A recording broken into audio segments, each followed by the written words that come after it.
Leak leak गाड़ी चले लीके चले कपूत, लीक छोड़ तीनों चले शायर सिंह सपूत। ये किसी विशेष व्यक्ति के लिए कह रहा हूँ, पढ़ रहा हूँ। आपका स्वागत है। आप देख रहे हैं खबरों की दीवार सीजीवाल। चुनाव खत्म हो गया है, कैबिनेट की बैठक भी हो चुकी है, मुख्यमंत्री उप मुख्यमंत्री का चुनाव हो गया है। अब जनता में बेसब्री से इंतजार है कि हमारे विधायक को क्या कुछ मिल रहा है। पहली चीज़ बता दें कि जैसा कि मैंने शुरू किया, लीक लीक गाड़ी चले लीके चले कपूत, मैं ऐसी शख्सियत से आपसे बातचीत करवाने जा रहा हूं जिसने एक मिथक तोड़ा है। मिथक बहुत पुराना है कि ऐसा लोग कहते थे कि बिल्हा में दोबारा कोई विधायक वही पार्टी का नहीं बनता, लेकिन हमारे साथ हैं धर्मलाल कौशिक जी, जिन्होंने इस मिथक को तोड़ा है। कैसा लग रहा है मिथक तोड़ने में आपको? देखिए, हमारे जो यहाँ के मतदाता हैं और हमारे कार्यकर्ता हैं, ये सबका आशीर्वाद है, सबका परिश्रम है, परिश्रम की पराकाष्ठा है। और ये जो बात हो रही थी 3 है 13 है 23 है, ऐसा इसको तोड़ने में कामयाब यहाँ की जनता हुई है और मैं उनको बहुत धन्यवाद देता हूँ, बधाई देता हूँ। हमारे कार्यकर्ताओं ने भी बहुत अच्छा काम किया और ये उसी का परिणाम। कार्यकर्ताओं ने काम किया, क्या आपको विश्वास था? क्योंकि मिथक के शिकार आप भी हुए हैं। इस बार के चुनाव में हम नामांकन भरने गए, उसी दिन से विश्वास हो गया था कि इस चुनाव को हम जीत के आ रहे हैं। और जनता का जो आशीर्वाद है, स्नेह है, जो प्रेम है, वो भरपूर हमको मिला है। ये आपके लिए अपने दावे के लिए कह सकते हैं, लेकिन क्या भारतीय जनता पार्टी को 54 सीट मिलेगी? ये अप्रत्याशित नहीं है? आप शायद ध्यान नहीं दिए होंगे, हमारे पूर्व मुख्यमंत्री डॉक्टर रमन सिंह जी के द्वारा लगातार इस बात को आपके माध्यम से, टीवी के माध्यम से, कि 52 से ऊपर हमारी सीटें आएंगी, ये लगातार वो बोल रहे थे। और हम लोग को पूरा विश्वास था कि हम इस बार स्पष्ट बहुमत के साथ में सरकार बनाएंगे। धर्म जी, एक बहुत ज्वलंत प्रश्न है। पत्रकार हमेशा कहते थे कि आदिवासी मुख्यमंत्री, आदिवासी मुख्यमंत्री। क्या विष्णुदेव साय मुख्यमंत्री बनेंगे, ऐसी कल्पना थी क्या?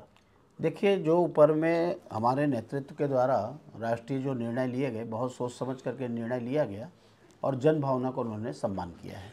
ऐसा क्यों लगता है कि लोकसभा की आप लोग तैयारी कर दिए हैं? ओबीसी को बना दिए एक उप मुख्यमंत्री, एक ब्राह्मण को बना दिए उप मुख्यमंत्री और ट्राइब्स को बना दिए मुख्यमंत्री। क्या ये लोकसभा की तैयारी शुरू हो गई है? देखिए, लोकसभा की तैयारी की ज़रूरत नहीं है शुरू करने की। 11 के 11 सीट भारतीय जनता पार्टी छत्तीसगढ़ के इस बार हम माननीय प्रधानमंत्री मोदी जी की झोली में डालने वाले हैं और 11 के 11 सीट जीतेंगे। आपका संकल्प पत्र बहुत भारी भरकम संकल्प पत्र है, बहुत भारी भरकम। 40,000 करोड़ रुपए, इससे ज़्यादा शायद, ये मेरा आकलन कम होगा, लगेगा। आपके राज्य पर 83,000 करोड़ रुपए का कर्ज है। संकल्प पत्र को लागू करने के लिए पैसे कहाँ से लाएंगे? देखिए, 25 तारीख को सुशासन दिवस, इस देश के प्रधानमंत्री रहे अटल बिहारी वाजपेयी जी का जयंती है और उस दिन किसानों को बोनस की 2 साल की रुका हुआ राशि उनके खाते में डल जाएगी। हमारा प्रयास होगा कि आने वाले समय में हमारा प्रधानमंत्री आवास और इसके साथ में महतारी वंदन योजना हमारी प्रारंभ हो जाएगी। हमने जो वादा किया है कि हम कांग्रेसी नहीं हैं कि हम केवल वोट लेने के लिए हम वादा करें और गंगा जल का कसम खाएं, वो बाद में नकारते रहे। जनता ने उसको परिणाम दे दिया है। हम तो एक एक जो घोषणा पत्र जारी किए हैं, हम जनता ने का आशीर्वाद मिला है और पूरे घोषणा पत्र को हम लागू करेंगे। यानी कर्ज फिर बढ़ाएंगे? कर्ज बढ़ाने की बात नहीं है, संसाधन हमारे रिसोर्सेज भी होंगे और उनके लिए, किसानों के लिए कर्ज लेना पड़ा तो किसानों के लिए कर्ज भी लेंगे। यही बात भूपेश बघेल भी कहा करते थे, आप विरोध किया करते थे। तो रिसोर्सेज क्या है कि जिससे प्रदेश की छत्तीसगढ़ में जब डॉक्टर रमन सिंह की सरकार थी तो आपको मालूम है कि हम लगभग पंजाब और हरियाणा के मुकाबले में आकर के खड़े हो गए थे।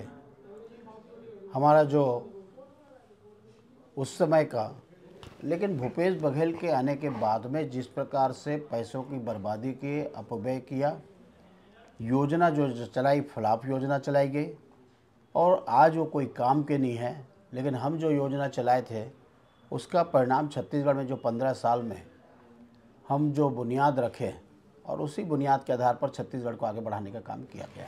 संकल्प पत्र में आपने ये कहा था शुरू में चुनाव प्रचार के दौरान, हम जैसे ही पहले कैबिनेट की बैठक करेंगे किसानों को 3100 रुपये क्विंटल की दर से धान खरीदना शुरू कर देंगे। किसान बैठा है धर्म जी, अभी भी खरीदी स्पष्ट नहीं है कि 3100 में बेचेगा कि 2800 में बेचेगा। हमने 3100 बोला है तो 3100 रुपये के हिसाब से ही भुगतान होगा, उसमें कहीं किंतु लेकिन परंतु की आवश्यकता और जगह नहीं है। मुख्यमंत्री के वक्तव्य का इंतजार है।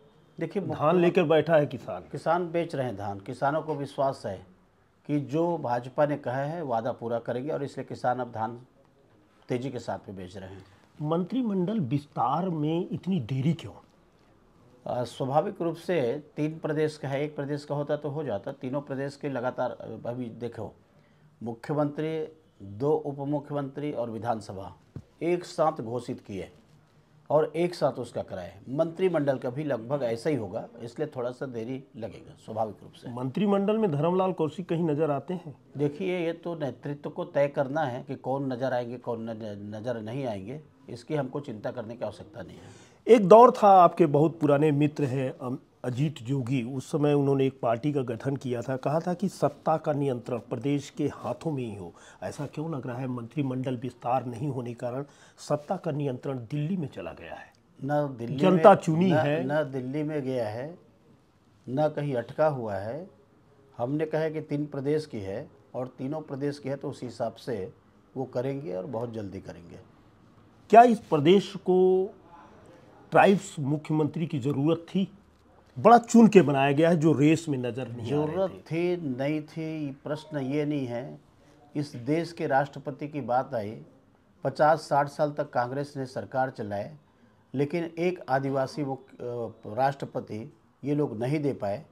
ये हमारे प्रधानमंत्री मोदी जी की सोच है कि समाज का जो बड़ा तबका है उसका सम्मान होना चाहिए और इस देश के राष्ट्रपति हम लोग बनाएं। आज राष्ट्रपति उस समाज के अंतर्गत से है। दूसरे, जब मुख्यमंत्री की बात आई तो आवश्यकता है नहीं है वो बात नहीं है। पार्टी के कार्यकर्ता है, वरिष्ठ नेता है, केंद्रीय मंत्री रहे हैं, वर्षों का उनका अनुभव रहा है, संगठन का, सरकार चलाने का अनुभव रहा है, और ऐसे व्यक्ति के हाथों में जो कमान सौंपा है, केवल आदिवासी नहीं बल्कि एक अनुभवी नेता को उन्होंने दिया है, तो निश्चित रूप से इसका लाभ छत्तीसगढ़ को मिलेगा। डॉक्टर रमन सिंह, धर्मलाल कौशिक, अमर अग्रवाल, बृजमोहन अग्रवाल की उपेक्षा नहीं हुई है कि ये भी तो बड़े अच्छे रहे? मुझे लगता है कि पार्टी में अपेक्षा उपेक्षा की कहीं कोई जगह नहीं है। आज आवश्यकता है कि पुराने के साथ में नए लोगों को सामने लाना, और इसलिए पार्टी को हम कहते हैं कि हमारा युवा है। देश की बात आती है तो हम कहते हैं कि युवा यदि कोई देश है तो भारत है। तो उसके अनुसार से और समय परिस्थिति के अनुसार से आपको चलना पड़ेगा, और इस समय की मांग है कि सीनियर के साथ में अब नए लोगों को भी समावेश होना चाहिए। अंतिम सवाल, बिलासपुर जिले से हैं आप बिल्कुल लगे हुए हैं। बी ग्रेड सिटी की बात आप किया करते थे और संकल्प पत्र में शायद है। आप दूसरी तरफ कहते हैं कि मुझे तिफरा नगर पालिका अलग से बनाना है, तो फिर बी ग्रेड सिटी कहाँ बनेगी? और तिफरा नगर पालिका बन गया तो फिर एक अलग अलग मामला हो जाएगा कि उधर सरकंडा बन रहा है, इधर तिफरा बन रहा है, तो बड़ा कंट्रोवर्सी है। कोई कंट्रोवर्सी नहीं है। हमारे क्षेत्र की जनता की ये मांग है कि हमको नए हमारे नगर पालिका रहे या नगर निगम बने, उस दिशा में वो लोग लगातार बात कर रहे हैं, ज्ञापन भी सौंप रहे हैं। और जिस दिन इसको बनाया गया, बिलासपुर में शामिल किया गया, उस दिन मैंने विरोध करने गया था, जनता के साथ विरोध करने गया था, और जहां हम विरोध करने गए थे हम वहां पर कायम हैं। बी ग्रेड सिटी का विरोध है? अरे मैं किसी सिटी का विरोध नहीं कर रहा हूं, मैं किसी का विरोध नहीं कर रहा हूं, लेकिन हम जिस दिन शामिल हुआ उस दिन विरोध करने गए थे। धर्मलाल कौशिक स्पष्ट हैं कि सत्ता का नियंत्रण प्रदेश की जनता के हाथ में है, दिल्ली में नहीं है।